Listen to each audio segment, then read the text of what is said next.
to fit you all in, and I'd like to welcome all of you here to the first evening in a series about local history. We have as our guests here tonight Elizabeth Haile, to my right, and two members of the Shinnecock Nation Cultural Center and Museum, Ed Garrett and Betty Cromwell.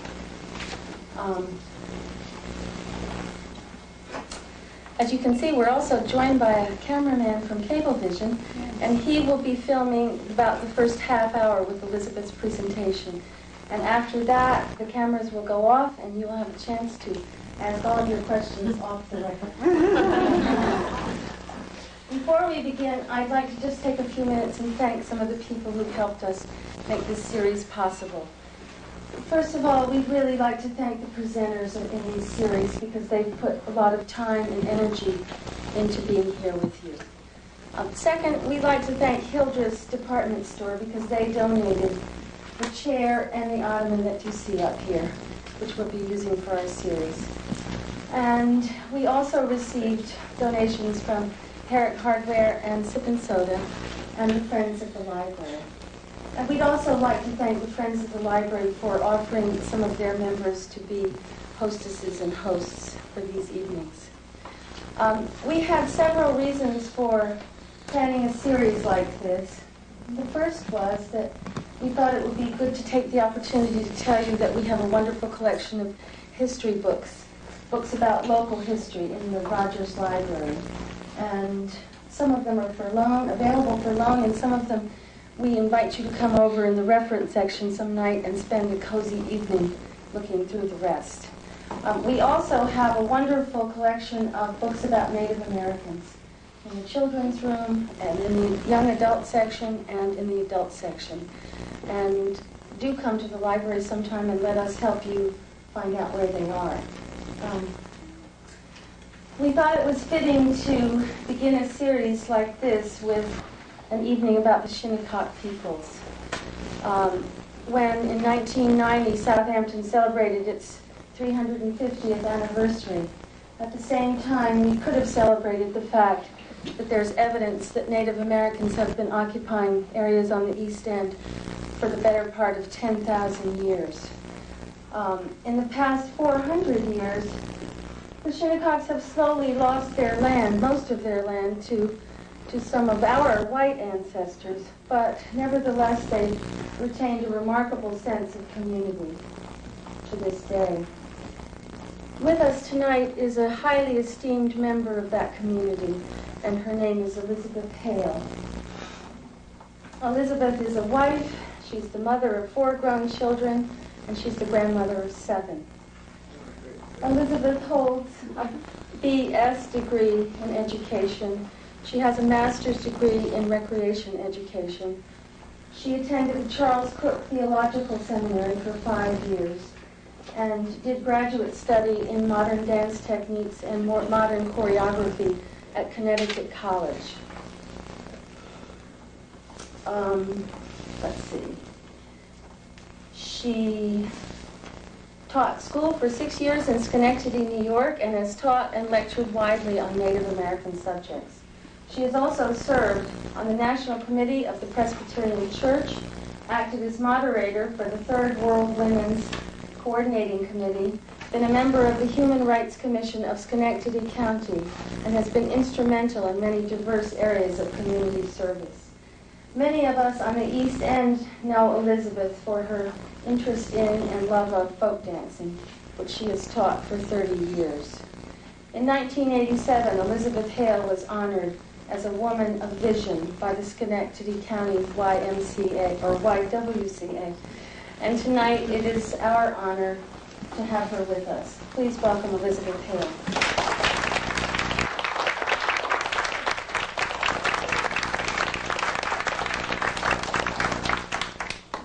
Thank you. I've forgotten all those things. We have more important things to talk about tonight. And I'd like to welcome all of you for coming. I see many old friends. I see many people that I have seen on the reservation, of course, and others I've seen in the stores and I've seen here and there. And I hope that this will be a community event and that we will share together. And I know that there are many things that people do not know about our life on Shinnecock, and I think that I will begin to tell some of those things, and our board of directors who were so kind to be with us tonight and who have dedicated themselves to sharing some of the knowledge that we have gathered about our own people with all of the Southampton community. We have in spirit Princess Noedana, Lois Marie Hunter, and Miss Edna Walker Eliza, beautiful Shinnecock women who are part of this community for many, many years, and I hope that we will have in the sharing part more stories about those two ladies who I thought we could not function tonight without their presence. And so you will be enjoying these paintings, which hang in the Rogers Memorial Library, and which are not in a prominent place, but I think will be featured, and people will know enough to look for them now because they are outstanding pieces of art, and they are important to this life of this community. And I will be quoting for an opening reading from the Shinnecock Indians by Miss Hunter. And at some point, as I say, I hope there'll be many more stories of her life as we share together. But she tried to tell the story of our people in a way that would express our point of view. And I think there was some little papers that were being passed around. I think that other people have been telling what they think the Shinnecocks are about, and I think that we need to have this story and the museum that will be developed by our own people to express to you who we are in our own terms, and that will be the true story, and that we'll share it as best we can. But now I would want to take you back and tell you many things that were expressed in this book right here. She began to tell us how it was in 1640, and as I remember as a child, because Cousin Lois was always beginning her lecture by saying, in 1640. So here we go, in that same tradition. In the month of June in 1640, the month that even today is of most importance to the Shinnecocks, it was Chief Noedana, the seeker, who first saw a sloop as it approached and its occupants coming ashore at the place called, since that day, Conscience Point. It was called this because upon landing, so tradition has it, the first woman to step ashore said, "For conscience sake, we are on dry land at last." The men from the little vessel and the great station Noedana attempted greeting. The white man was not a strange thing to the great station, as his brother Windance, Station of the Montaukes, and Lion Gardner had become good friends. Likewise, Pagaicut, the third brother, Station of the Manhassets, had met at council with the fourth brother, Mamawita, of the Cutchogs, in the attempt to arrange for protection with the English against the Pequots as early as 1624. The Pequots were continually waging war against the Long Island tribes, and this was a concern during that period. By facing in the direction of the Atlantic and pointing with the outstretched arm in a like manner to the great Peconic Bay, the white man conveyed to the chief of the Shinnecocks the idea of his desire to have the stretch of land from sea to sea, from North Sea to Atlantic Ocean. That portion of land the Indian soil, is now known as Old Town, Southampton. This was for the sum of 80 bushels of Indian corn to be paid in the fall of 1641 after the first harvest, and for the sum of 16 coats. The Shinnecock ceded to the English 8 square miles of their native soil. There was an additional clause whereby the English were to defend the said Indians from the unjust violence of whatever Indians shall illegally assail us. Let it be known, too, at this point, that by the favor of Charles I, King of England, in the 11th year of his reign, did issue letters patent to William Alexander, Earl of Stirling, Secretary of the Kingdom of Scotland, for the whole of Long Island. And that's Langeylandt. Lord Stirling executed power of attorney to his agent in the colony, James Ferret. And upon this assumption, the settlers further based their claim to this part of the New World.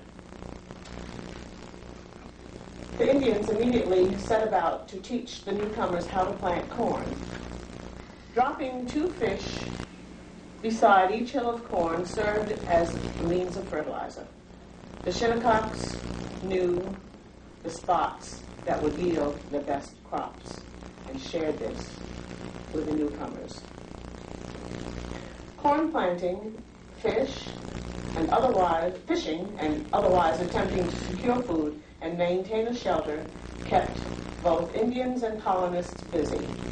The friendly hand of the white man, though at times oppressive, was to help in making Shinnecock stand as long as grass grows and water runs. In 1703, a new Indian deed was given to the Shinnecocks.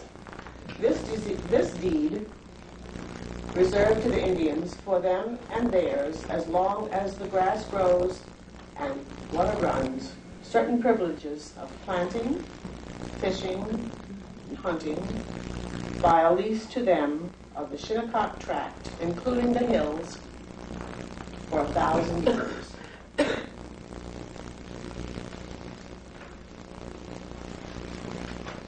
I think we can say this is what the world looked like to the people who were here in 1640.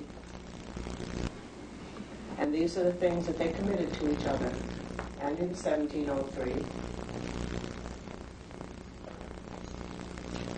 Today you'll find a Shinnecock room at the Captain Rogers home in Southampton Historical Museum on Meeting House Lane. I hope that all of you are familiar with that. And I hope that it will get new attention now that so many people are focusing on the Shinnecock history, and that we will have more of a contribution to that. Now in 1994-95, we are forming the Shinnecock Nation Cultural Center and Museum, which will indeed teach our children our heritage, and will teach your school children the things you need to know about the Shinnecock Nation. And we know that a study was made by the American Museum of Natural History, and their professor Harrington determined a carbon dating of our relics at about 1043 BC. And that's over 3,000 years of Shinnecocks inhabiting the Shinnecock Hills with that hard evidence. We have an ancient history, both known, unknown, recorded, and unrecorded. I know that you understand that concept, and we are going to hold very strongly to that and fill in those years as we understand more about our own history. In those early times, the Montauk Confederacy unified the 13 original tribes in a manner of cooperative sharing of land and resources. We believe that each of these tribes had territorial boundaries that were mutually respected. Mungantuxi, ancient father of line dance and Nowidana, Pagadica and Mamawita, and his daughter Quashman constituted the House of Sachems, which made all this cooperation possible. And they had influence, and I brought a little map which shows some of the territories, and I'm sure that you're familiar with Southampton town as it is, was the Shinnecock area out of Montauk, Cutchogue along the North Shore, and Pagodica on Shelter Island known as Manhasset. And those names we can still find. They say that Mungantuxi and his sons built the canoe place carryover that we are familiar with today. Some of the family names, one of the questions that was asked as part of this story would be, how about the early names that came from the English, such as Bun and Kellis? These were adopted and given to our ancestors, and Bible names were given and were accepted by Long Island Indian people as the two cultures began to live in close proximity. The ancient native place names remained as locations which are still identified by those words: Montauk, Cutchogue, Seatocket, Manhasset, Patchogue, Quag, Sagaponack, all the words you know, Peconics, Shinnecock, Seatocket, Mastic, like Mystic, Connecticut, and Agawam, Massachusetts is like Agawam here. These are words that are in common and related languages, and the Narragansett and Pequots were very much among us here ever since ancient times, and it is clear that we are still today very interested in those connections between these peoples.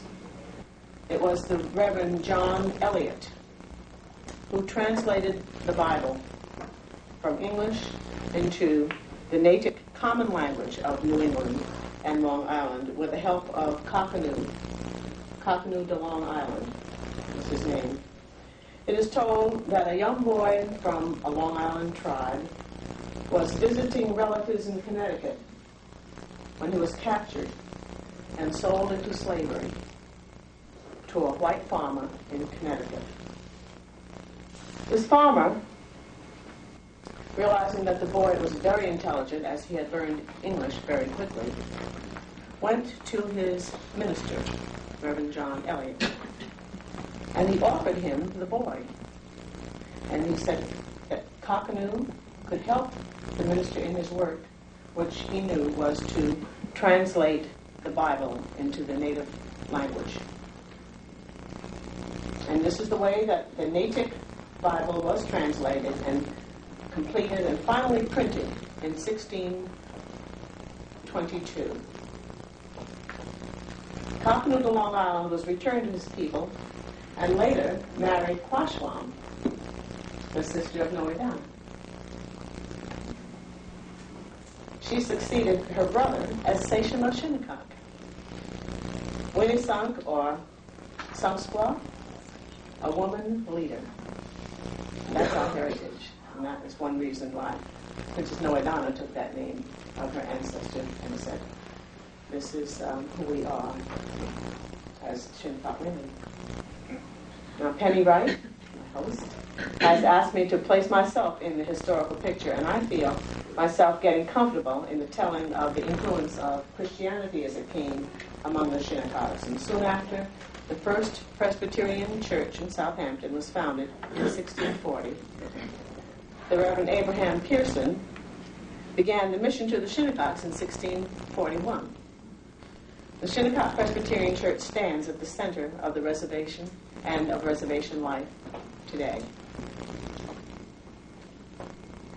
Our Shinnecock Nation was and is a self-governing government. We have 3 tribal trustees who are elected annually, and we have a tribal council of 13 men and women elected by the tribe members, and several members of the council, some are here today, and And on Saturday, we will conduct our elections for the next 2-year term of office.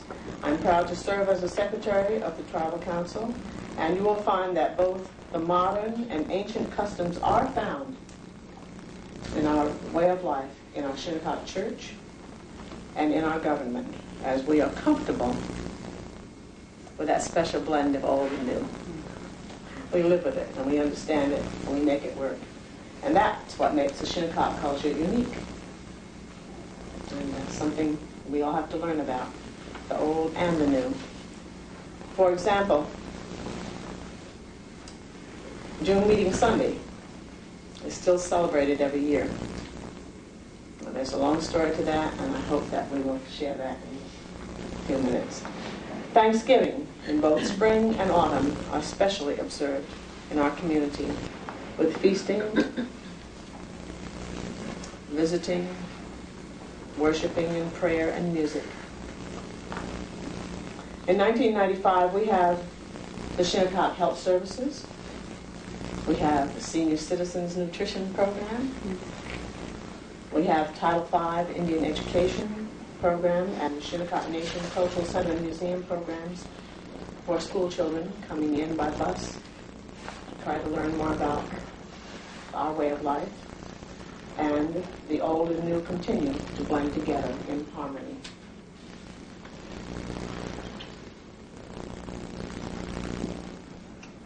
Other members of our board of directors are here, and I'd like to ask if there's anything you'd like to say about June meeting or some of the other celebrations we celebrate. And I would like to talk in a few minutes about powwow. Is there anyone who would like to share something about June meeting? Is there anything you'd like to say about June meeting?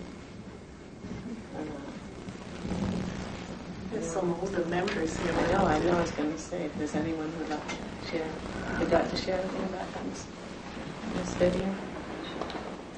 Well, I really, I'm not a talker. This is a conversation. If you want to talk, I cannot talk to you, but to explain what June meeting is all about, I probably will forget before I'm finished. But to me, and I was taught that it was like Thanksgiving. At the end of the season, the Indians and their families were proud and thankful that they had lived another year, so they celebrated. And all the families came together. That was June meeting, the first Sunday in June. And in those days, they didn't have cars like we have today. Maybe 1 or 2 trains in Southampton, freight and a scoop. I don't know how many old people here remember the scoop in Southampton. But it went through here around 4 o'clock in the morning and 11 o'clock in the morning, 4 o'clock in the afternoon.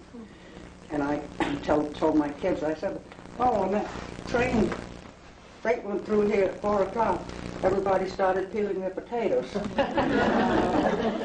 But in those days we didn't have transportation.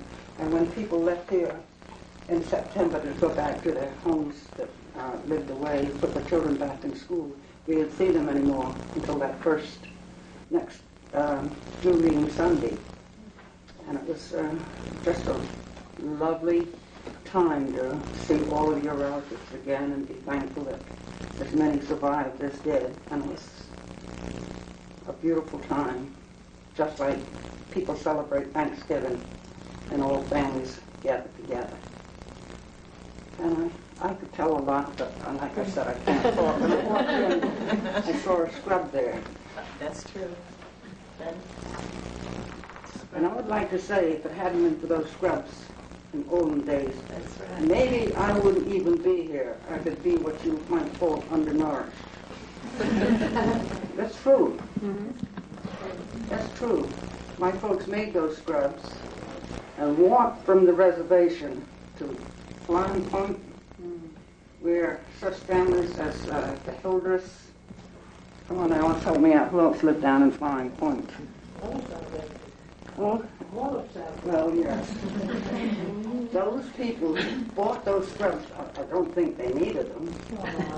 And I guess today they're glad Brillo is here. But they did buy those scrubs because they knew that the money was going to be used to feed some of the families on the reservation. That was in the winter, and we had severe storms then. I told my kids the other day, I said, "You're waiting for snow?" I said, "I'm not." I said, "My grandmother walked from here to Blind Point to sell those scrubs. And they not only gave her money, but they gave her food to bring back. And that wasn't only once a week, that was just about every day." And I said, "But the weather was so severe, she wrapped her legs in newspaper, insulated through here in newspaper. And when she came home, she was about frozen. And we were little kids. She wore high-top lace-up shoes. Unlace those frozen shoes. And I have seen some severe winters, and thank goodness, like I said, I'm here today through the goodness of many of Southampton people. Today, I don't think there's many in Southampton that even know it exists in Shinnecock. I really don't. That's true.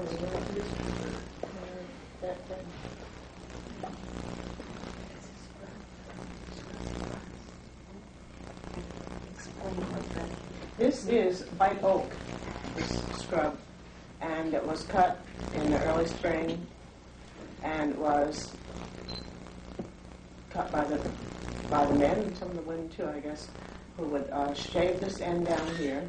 We can pass this along, I'm sure everyone will respect it. It has a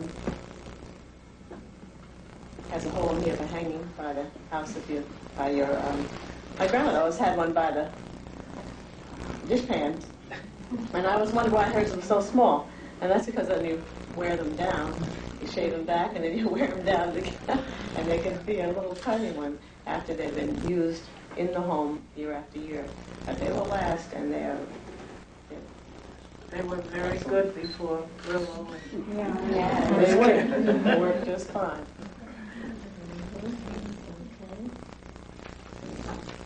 It's symbolic of Shinnecock, too, because this, you see, this belongs in a museum now. It's the living past. And yet, probably the things that are closest to you, you use every day, tell the most about you. And it says, you can see, stimulate all sorts of memories. It's simple. It's the real thing. And other cultures save, I don't know, statuary and other kinds of things. We say scrub. You know how much they cost? 25 cents? 3 for 25. 3 for 25. 3 for 25. That's a lot of food.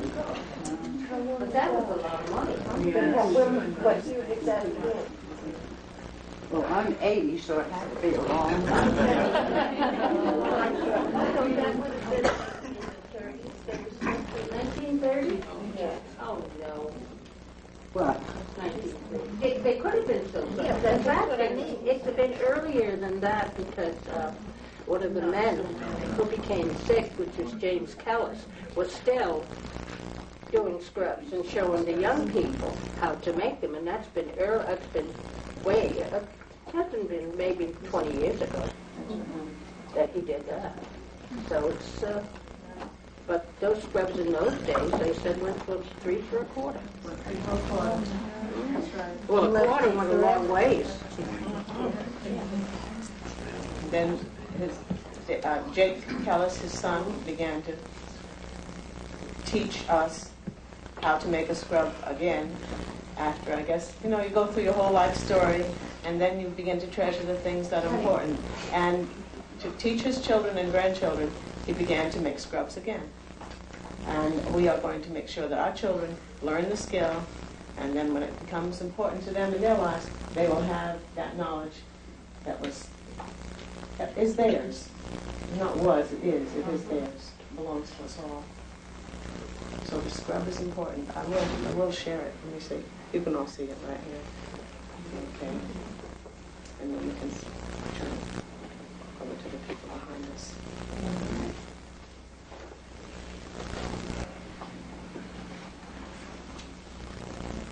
you have the opportunity of coming to the reservation, share these two things, during the powwow time, and that's a blessing too, because the reservation is private, it is our home, and yet at powwow time, we open the gates, and we are very happy to have thousands of people come and to share in the social rituals. I will say that those are the rituals that are there for people to see, for people to try to get an idea of how it was in ancient times, and to have a chance to photograph and to see people prepared to show their culture. You know, you've seen me in town. I don't wear this every day, but this is our kind of way of showing and sharing what the culture was like in past times. And so powwow is like that, and it is an opportunity.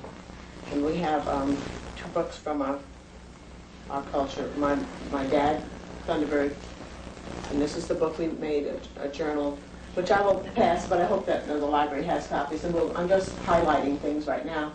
But that his life was dedicated to our Shinnecock people, and as ceremonial chief, he was able to lead the powwows and get them rolling to be a modern and fundraising kind of event that is now internationally known and highly regarded, and one of the Indian powwows on native land, directed and completely done by native people. There are powwows today, but they are not all as true to our It's the soil as this. It's the largest one on the East Coast. It's the largest one. On the East Coast. Is it yours? It was, we've always had powwows, so that's the story there. We've always had powwow. We've always had gatherings of the people where they dance and praise the Creator. But as we modernized it, we brought in guests. One of the interesting things about the early Shinnecock powwows, we should bring that up, was that in New York City, that was growing and attracting people from everywhere. And when the high-rise buildings began to go up, they began to find out that it was the Mohawk Indian people who were best at high steel. They had learned that skill up in the St. Lawrence River when they began to do steel construction for bridges and things along the Canadian border. And as that happened, the Mohawk people became so expert that they came down to New York City in great numbers, lived in Brooklyn, and built the skyscrapers of New York. Now, that's not much of a social life, and so they began to find some of the Shinnecock people and come out by train just to be on Indian land. And we found that we were meeting people who came to our homes, came to our events, and we began to share. And the welcoming between them and the New England Indian people, the Narragansetts, who still had contacts with our families and exchanges back and forth, it just became a meeting place. Shinnecock land became the meeting place. And it grew, and it grew, and it grew. And it became a wonderful thing for all of us. We developed this journal just to help us keep our knowledge of our current situation. We have young people who are college graduates. We have honoring of those who passed during the year, and as Cousin Vivian said, that the June meeting marks that day that we are thankful for those who made it through the winter, the hard, hard winter. And those prayers go for those who did not make it through that winter. And we remember them on that beautiful day, June meeting, which has become honored by the Christian church, and yet it's part of our tradition, and it's always been. And so again, we understand old and new, and we don't have to destroy one in place of the other, which is what happened to a lot of Native culture as the society moved from the East Coast to the West Coast, began obliterating Native cultures in the name of something new. And I don't know if what was new replaced with a better way of life than the one that was already there. We don't. We find in many instances where it was not. I'd like to tell a little story that I have, I guess my grandmother had it. The paper is so yellow it's cracking, and I think it's the Seaside Times. Again, I don't know if anybody in here remembers the Seaside Times. Maybe even before they had the Southampton Press. I was hoping maybe Bob Keane was here tonight. I wanted to ask him a question. I don't see him. Next time. I don't know if he can have papers restored or what. But anyhow, I saved this paper as my grandmother's things. It says, the day Shinnecock was coming to an end. I'm trying to remember it. This minister, missionary, had come to the reservation and tried to convert the people to his religion. So he had told them the certain day that Shinnecock would come, the world would come to an end. So in those days we had the meadows, which we still have, but they're grown up. But I could see from my house right across to the ocean at that time. But anyhow, they went to the meadows this hot summer day. And the preacher was preaching, but they fell asleep. It was so hot. And the paper said that 3 devilish Shinnecock boys crept to the meadows and set it on fire. And the missionary and the preacher jumped up and said, "Oh, here we are in hell." And I want that paper saved, but I don't know, how to get it preserved. Preserved. It's all cracked and yellow. You can bring it to the museum. We'll restore it. No. I can give it to us. Bring it, and we will tell you where you can have it restored. Oh, okay. I'll bring it down one day. No, we don't want to take it from you.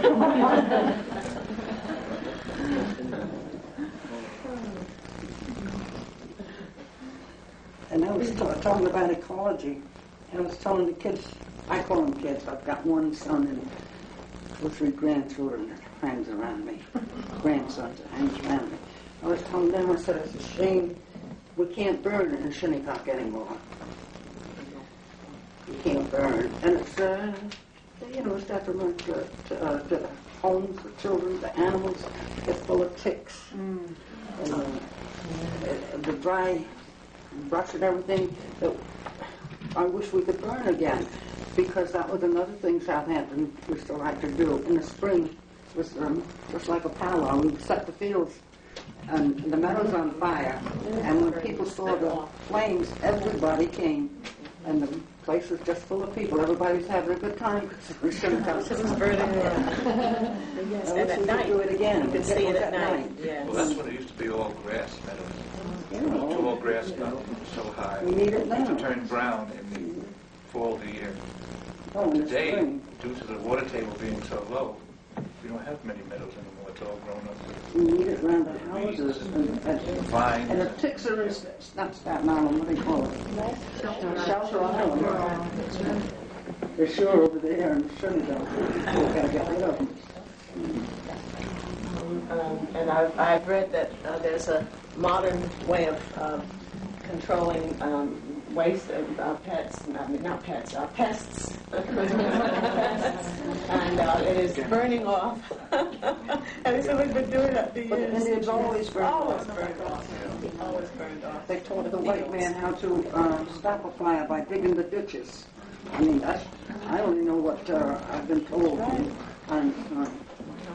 Old times. And many times we'd have to come and help put out a fire that got away from us. The men had bags and pails of water, and they just went around and burned. Community effort, too. That's another good thing about that kind of life. I think they had a little fire water in the parking lot. Thank you. Keep on the side.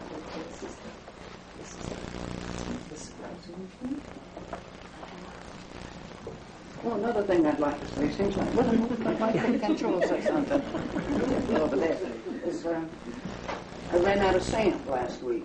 How many of you have got sand? Katina has it. Yeah, that's right.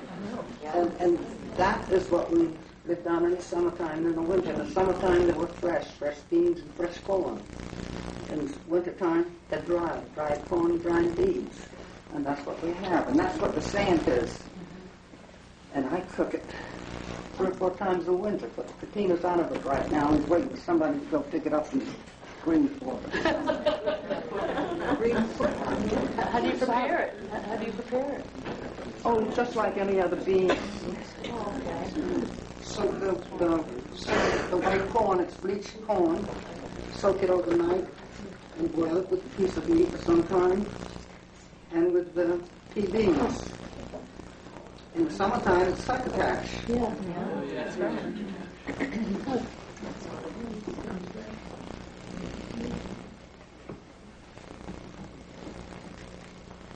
How many people live on the reservation? Well, there we have a community of about 300 to 400 people, including our children, which we have a large population. And we have, well, I'm going to be talking, and then we're going to have questions at the end. But we have a large community, really. A large community of people who are largely related to each other in many ways, and who are part of the Southampton's as a school systems, the private schools, the public schools, the colleges. You'll find us here and there, and yet we have a base home, and there are many more people who are Shinnecocks who are not living on the reservation, who live in the neighborhood or who are living in California. We have a lot of Shinnecock people, but this is what we came to tell you a little bit more about our roots, our heritage, and the things that keep us proud that we are indeed Shinnecocks, and wonderful old stories. And I hope that this is a format that we will not only utilize here, as Penny has kind of initiated for us here, but that as the Shinnecock Nation Cultural Center becomes its reality now, but that it becomes in its own site, in its own location, and when we have programs and invite people to hear more of our stories, we will be like this, have the same sense of fellowship. And I so enjoy being with you on this occasion. One thing that we would like to do in terms of honoring that past, and one of our sad stories, which is the wreck of the Cashin, which was a ship, an English ship that went down off Shinnecock Bay, and that needed to be rescued from the sandbar that it was stranded upon.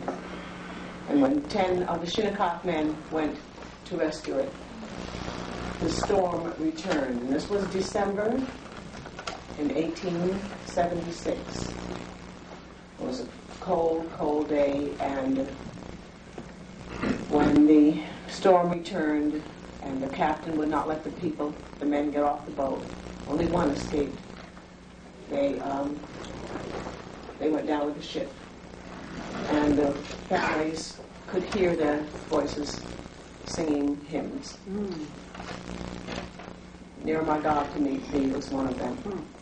And it was spring before they found their frozen remains, and who are buried today at the Shinnecock Reservation, marked by a beautiful stone marker with their names, and including some of the very old names that we referred to earlier today.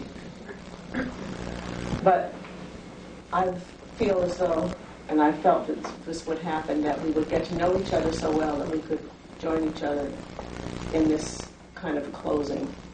What I'd like to do, my members from the Presbyterian Church, join our voices in 2 verses of the hymn, Jesus Savior Pilot Me.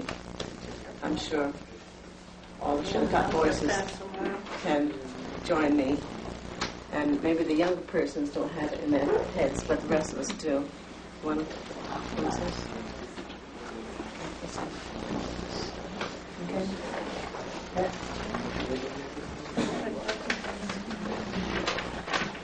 You need the words?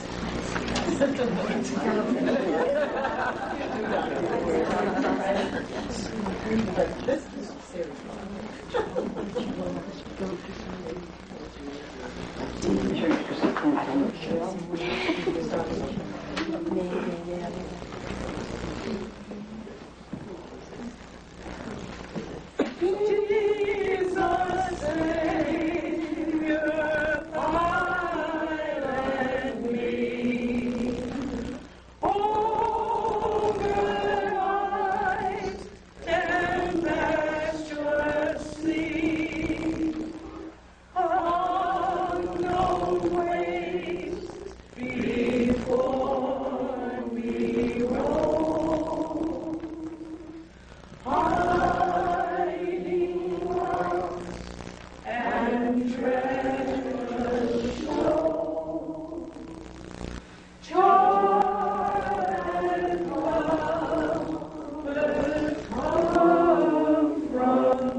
By Minister in South Haile in 1871.